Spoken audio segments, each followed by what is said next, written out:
How to capitalize all letters in Excel.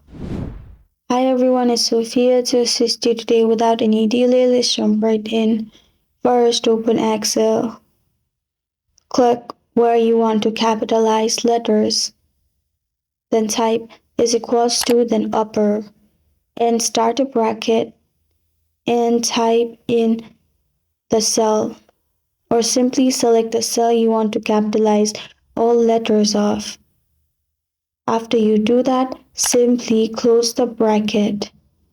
After you close the bracket, press enter and you will find capitalized all letters in one cell.